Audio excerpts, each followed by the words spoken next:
this is our field. This is where we live. This is our home. And when you play on campus, there's something about playing on your own fields that you can't compare to anywhere else. And when those lights came on and those kids walked on that field and they saw all those people in the stands and you know, the band and the cheerleaders and the whole idea of the spirit of the school, that's part of who they are. And this is where they live, really, and this is what we want them to feel. That comfort zone of walking onto this field and, you know, and that adrenaline of, you know, this is something special for me.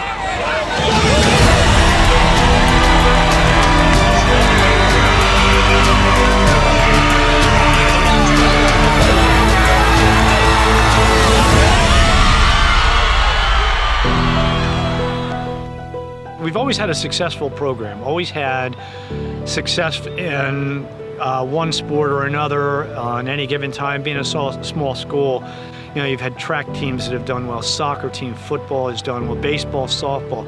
You know, so you kind of get a consistency as far as success goes. And the kids are very supportive of each other, which is really the key.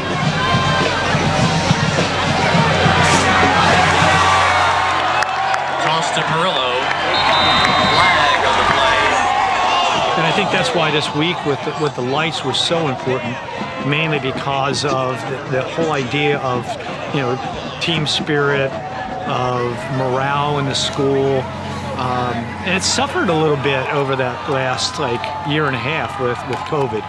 And you can tell, I mean, it's not just the school. I mean, it's everywhere, whether it's community, whether it's the state, the country, doesn't make any difference. You know, everybody was affected by it.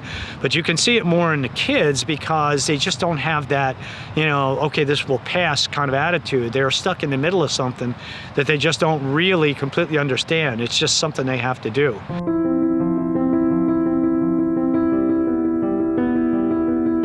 So this whole week was just huge.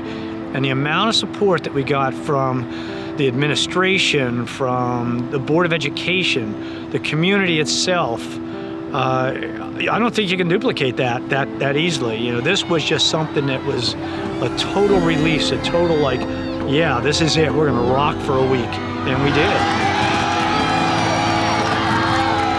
We would play our senior nights at Myrtle Field. In field hockey, we'd play at Charles. And we would get huge crowds. You could see the crowds that were there.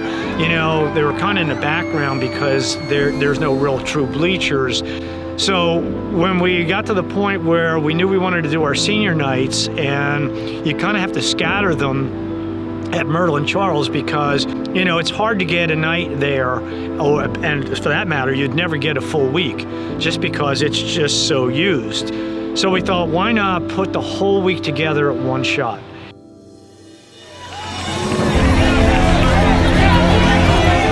Just get the lights ourselves, put them up, play underneath those lights, and the result was just phenomenal. I'll tell you what, the bar is really set high right now with what we just did this week. I don't know if we can duplicate it, but I'll tell you what, I'll give every effort to try.